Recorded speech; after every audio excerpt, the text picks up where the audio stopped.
Title of this episode is called My Invisible Fence. And if you kind of think about it, undoubtedly you either know somebody or at least you saw the ads that were prolific over the past couple of years about putting in the invisible fence for your dog so that he didn't leave your yard. And we thought, well, that's really cruel. That's okay. But artificial intelligence has expanded the invisible fence to the farm. We can now we have farmers, ranchers who can put collars on their cattle and change where they graze, and they don't actually have to install a fence anymore, which is a massive labor-saving task. Or if they have fence, they can basically run an electrical fence and understand without having to check on it when it's working and where it's not working, and go to fix it when it happens, because AI keeps track of that.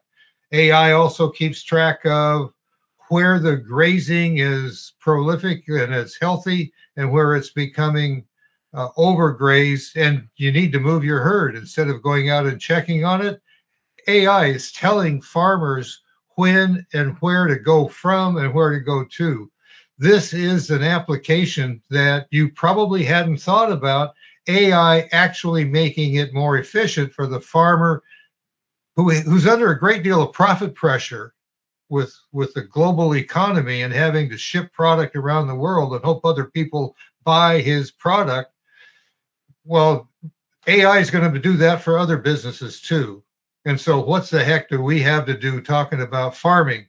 Not much, but it applies to our business of investing for our clients. My name's Don Creech. And I'm Perry Sykes, and welcome to the Investor Resources Podcast. So farming isn't what it used to be. Automobiles aren't what they used to be. Trucking isn't what it used to be. Even the .com business isn't what it used to be. Sure. It has morphed into something new with the advent of artificial intelligence and people addressing it, saying, how can I do this to raise my bottom line? I need to be more profitable, and to do that, I need to be more efficient. And if I'm going to do that, it's going to change the way my company is offered to other people who might invest in it. That's a win-win for everybody all around. The company becomes more profitable. That's a problem for most people's portfolios because people generally are not paying attention to where in their portfolio they're actually gaining ground. Sure, and people are also resistant to change. It doesn't seem to matter what's changing or why it's changing, but there's going to be a group out there that's like, well, we've been doing it like this for 75 years. Why do we need to change this? And the upgrades that are coming with artificial intelligence are significant. I mean, they are massive. And now that they're being paired with advanced robotics, which are becoming more and more usable every day, what is possible for them to do is going to change radically. And even like I said, Don, even ranch hands are going to have to look around and say, okay, so I don't have to ride fence lines again for an endless amount of time, because they can tell from both from sensors and from flying drones around, taking a look, say, where's the fence now? You don't have to go on horseback to go try to figure that out anymore. And that's technology that they're not talking about using. That's technology that's being deployed now. Hundreds of ranches in the United States already have software appropriately called Halter that actually runs the ranch. And it didn't exist 2 years ago. And now not only does it exist, it's way better than having 50 cowboys on staff. You don't need that number of people anymore to make that happen. Nobody's ranching from home. They said that's never going to happen. You're going to have to be out there. You're going to end up out there doing things.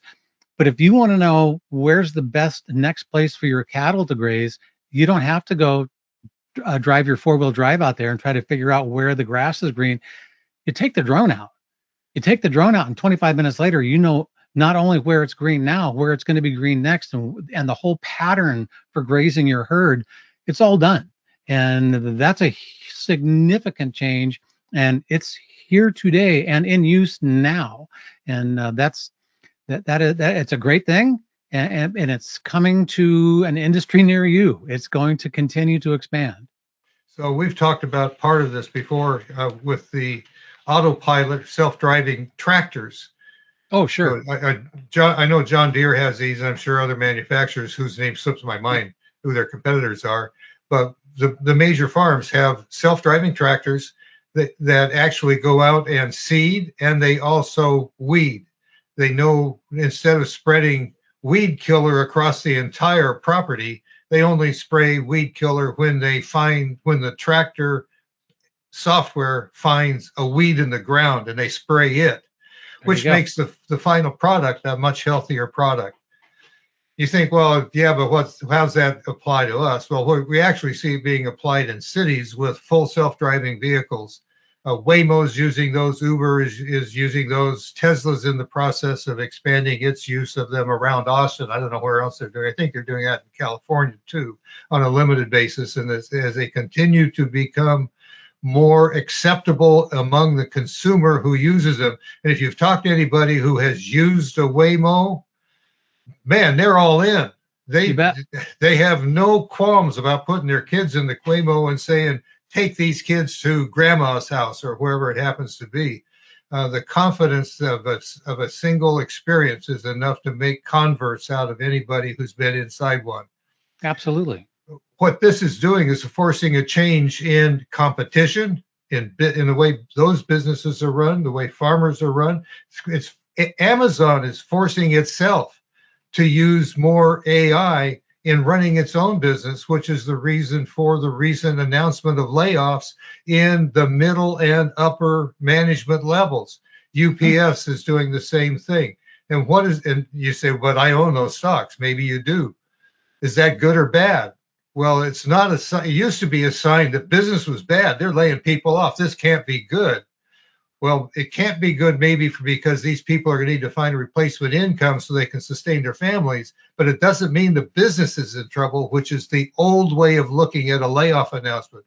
Today, what it means is the bottom line for these companies is going to be stronger. They are going to become more profitable, which leaves the potential for these stocks to become even bigger leaders in their industries. Correct. I mean, And you, you it's look at important to remember that people get scared about these kinds of announcements. UPS is going to lay off 30,000 employees this year, and the important that's thing, worldwide. That's not just in the U.S. That's worldwide.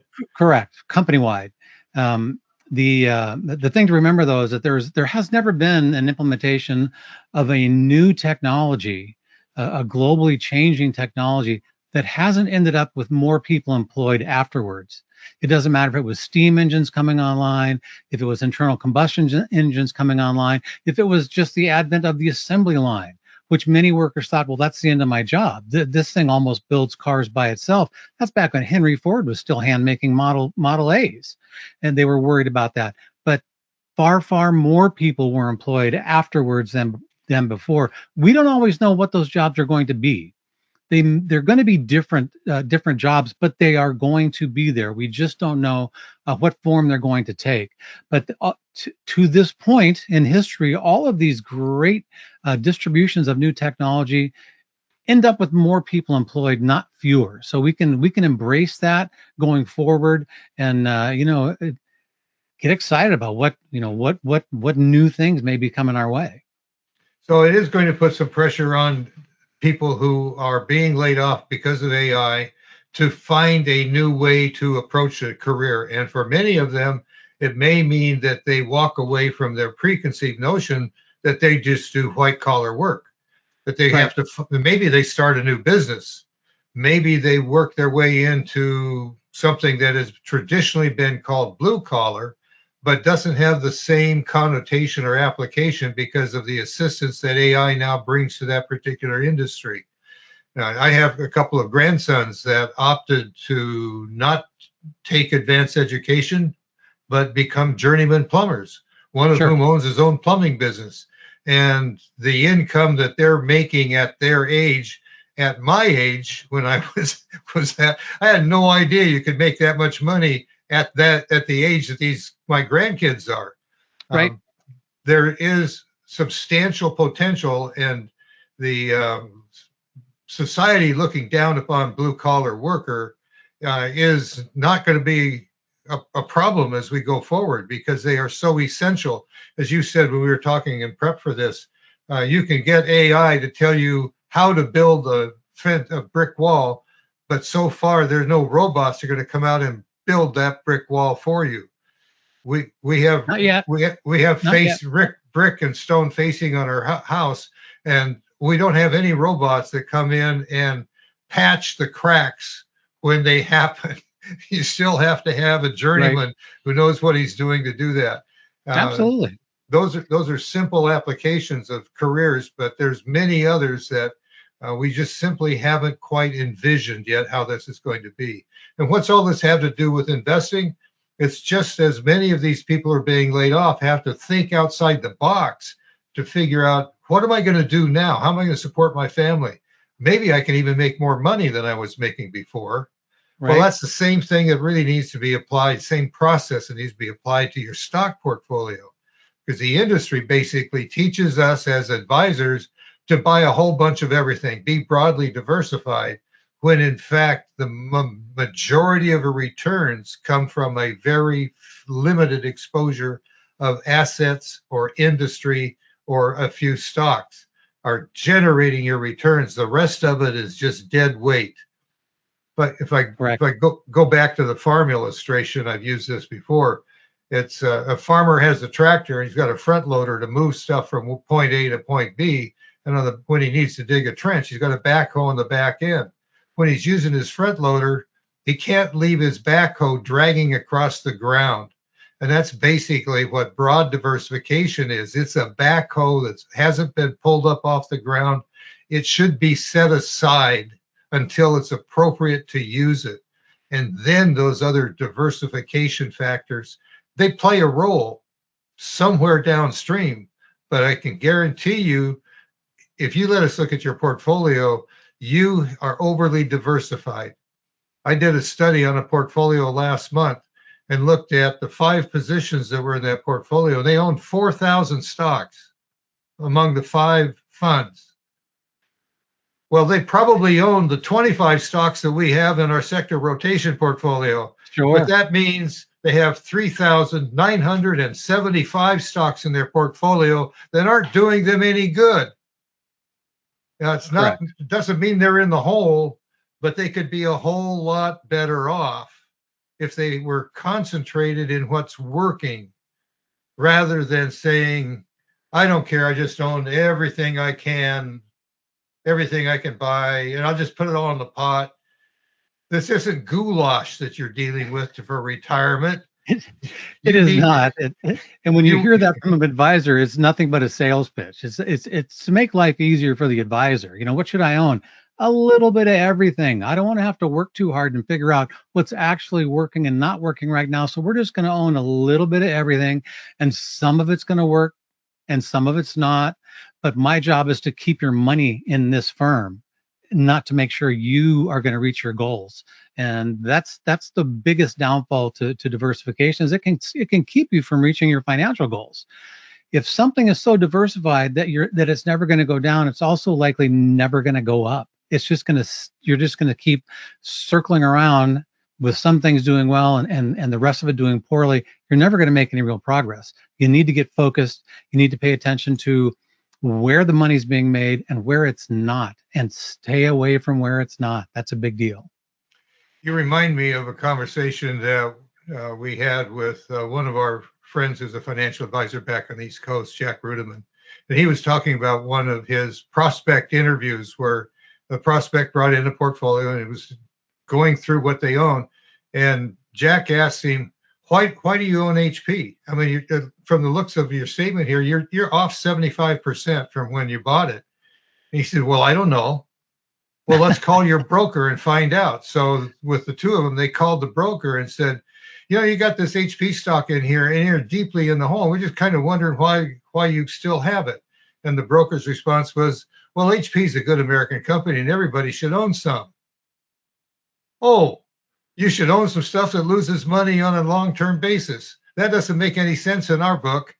I mean, there need to be some rules. If you're paying attention to what's in the portfolio, when it's going south, let's get rid of it. Buy something that's going north. There you go.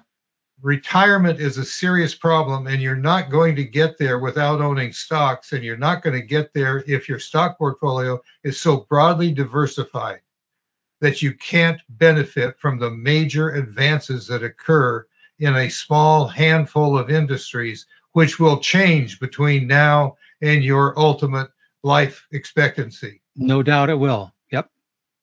If you want to talk to us about your portfolio, whether you're overly diversified in your portfolio, which you probably are, and we won't take long to show you, give us a call. We'll be glad to chat with you. Send us an email. We don't need to know how big your portfolio is. We just want to know what you actually own. We can do the analysis from that standpoint, show you some comparisons.